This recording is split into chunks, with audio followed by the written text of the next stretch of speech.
De 1945 a 1948, apesar de um cruel bloqueio naval inglês, 10 navios antigos contrabandearam 70 mil sobreviventes do Holocausto para dentro da Terra Prometida. Nas palavras de um dos sobreviventes, os velhos navios e a frota britânica eram ameaças menores que a vida na Europa. Pela primeira vez em anos tínhamos um propósito: a criação de um Estado judeu. Milhões de judeus têm voltado a Israel oriundos de mais de 100 países. A existência de Israel hoje, na Terra Prometida, é incontestavelmente uma obra de Deus. Vejam, eu os trarei da terra do norte e os reunirei dos confins da terra. Aquele que dispersou Israel o reunirá. Em novembro de 1947, as Nações Unidas adotaram a sua Resolução 181. Ela dividia a Palestina, dando 18% aos judeus e 82% aos árabes. E tornou Jerusalém uma cidade internacional que, conforme o Vaticano também insistiu, nunca poderia ter domínio judeu. O mundo árabe rejeitou esta resolução e exigiu toda a Palestina. Até hoje, nenhum mapa árabe admite a existência de Israel.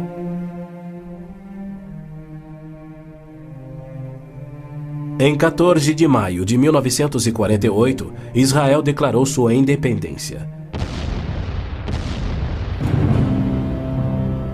E foi imediatamente invadido por 6 nações árabes.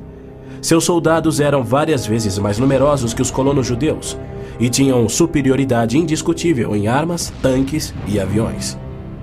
Tendo recebido da ONU uma faixa estreita e indefensável de terra, rodeada de inimigos dispostos a exterminá-lo, Israel deveria ter sido aniquilado.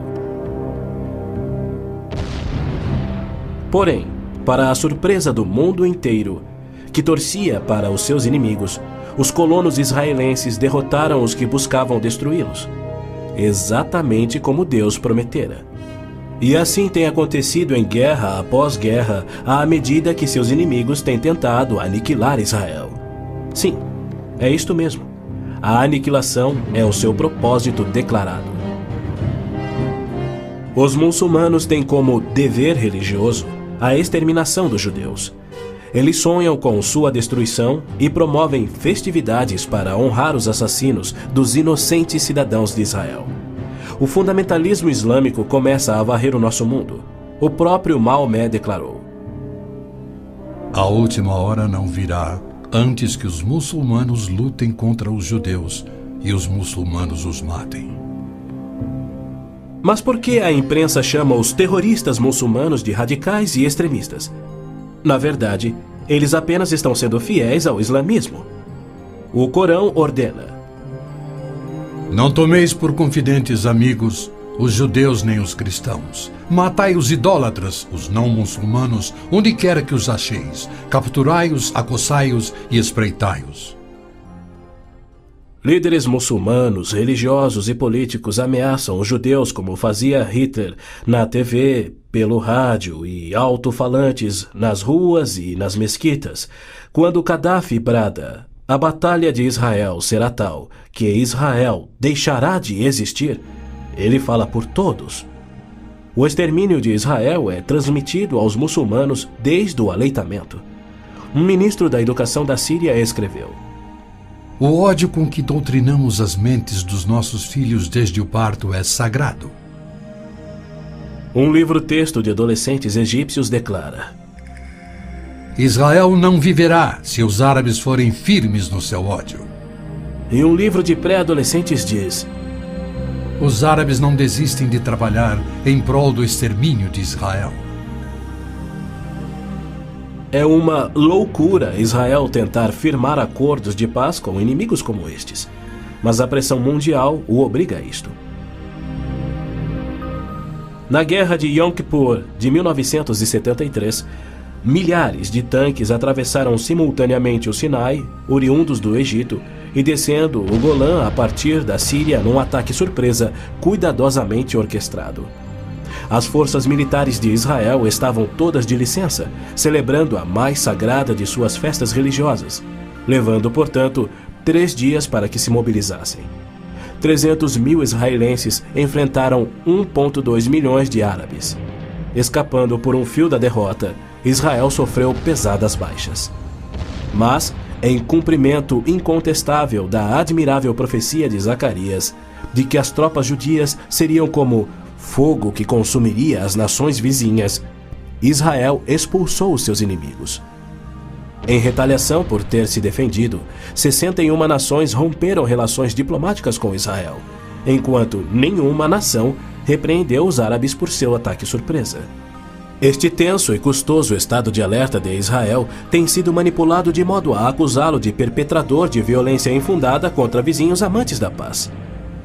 O antissemitismo é uma força motriz da mídia mundial, que é muito influenciada pelo dinheiro do petróleo. Não se veicula nenhuma crítica aos árabes e suas repetidas ameaças de extinção de Israel. Quando Israel deportou 400 terroristas do Hamas e do Jihad Islâmico por terem matado e mutilado centenas de seus civis, foi criticado pela mídia internacional e censurado pelas Nações Unidas. Mas quando o Kuwait deportou 300 mil palestinos, em sua maioria civis inocentes, a mídia fez pouco caso e as Nações Unidas ignoraram o fato. As Nações Unidas são flagrantemente pró-árabes e contra Israel. As chamadas Forças de Paz das Nações Unidas no Líbano abrigaram terroristas da OLP, ofereceram suas instalações para treinar terroristas, forneceram equipamento militar e auxiliaram as equipes de terroristas a caminho de atacarem Israel. Quando Israel se viu pressionado a ponto de invadir o sul do Líbano para expulsar a OLP, descobriu na área das Nações Unidas estoques suficientes de armamentos para sustentarem uma invasão de 1 milhão de homens. E a maioria, incrivelmente, era avançada demais para ser operada pela OLP e era obviamente destinada a uma invasão soviética. A ONU já condenou Israel mais de 370 vezes por ter se defendido, porém nunca condenou os terroristas ou os seus agressores. 2 anos após a Olimpíada de Munique, em que a OLP assassinou 11 atletas israelenses, Arafat, o seu líder, foi convidado para falar na Assembleia Geral da ONU. E foi recebido como herói, embora clamasse pela extinção de Israel.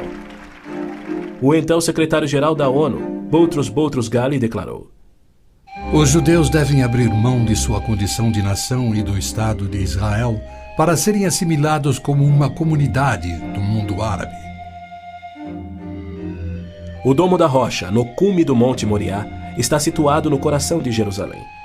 Esta edificação de 141 mil metros quadrados inspira paixões tão explosivas que pode ser o estopim da Terceira Guerra Mundial a qualquer instante. Foi ali que Abraão obedientemente construiu um altar e colocou sobre ele o seu filho Isaque, disposto a oferecê-lo como sacrifício a Deus. Mas Deus o impediu e proveu um carneiro para substituir a Isaque. 900 anos mais tarde, há cerca de 3.000 anos, o rei Davi comprou aquele terreno santo de Araúna, o Jebuseu, para poder edificar ali um altar a seu Deus. E foi ali que Salomão construiu o primeiro templo. Do templo judeu, destruído por 2 vezes, não resta nada. Em seu lugar se ergue o Domo da Rocha, um imenso monumento ao deus islâmico da lua, o antissemita Alá.